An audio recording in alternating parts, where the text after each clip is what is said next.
Delta மாவட்ட விவசாயிகளுக்கு உரிய நேரத்தில் தண்ணீர் திறந்து பாதுகாத்து அதிமுக அரசு மட்டுமே என்று அக்கட்சியின் பொதுச் செயலாளர் எடப்பாடி பழனிசாமி தெரிவித்துள்ளார். நாகப்பட்டினம் கட்சி தலைமை அலுவலகத்தில் நடைபெற்ற நிகழ்ச்சிகள் பல்வேறு கட்சிகளில் இருந்து விலகிய 640 பேர் எடப்பாடி பழனிசாமி முன்னிலையில் அதிமுகவில் இணைந்தனர்.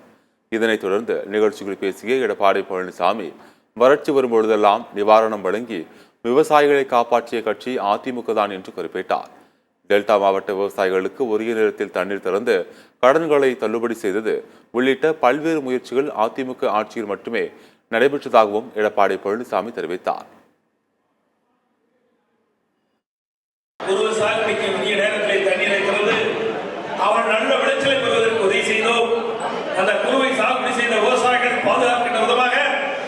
பயிர் காப்பீட்டு திட்டத்திலே சேர்க்கப்பட்டு அந்த விவசாயிகள் பாதிக்கப்படுகின்ற பொழுது பயிர் காப்பீட்டு திட்டத்திலே உதவி பெறுகின்ற விதத்திலே உதவி செய்த அரசாங்கம் அரசாங்கத்தை இந்த நேரத்திலே கோடிட்டு காட்டி அண்ணன் சொல்லியது போல நாகப்பட்டினம் மாவட்ட மக்கள், ஏழை மக்கள், விவசாய தொழிலாளர்கள் அவர்களுக்கு உயர்தர சிகிச்சை அளிக்க என்பதற்காக அம்மாவுடைய அரசின் சார்பாக மருத்துவக் கல்லூரி மருத்துவமனையை கொண்டு வந்து சாதனை படைத்து இந்த ஏழை எளிய மக்களுக்கு தனியார் மருத்துவமனையில் கொடுக்கின்ற சிகிச்சை விட நம்மளுடைய அரசு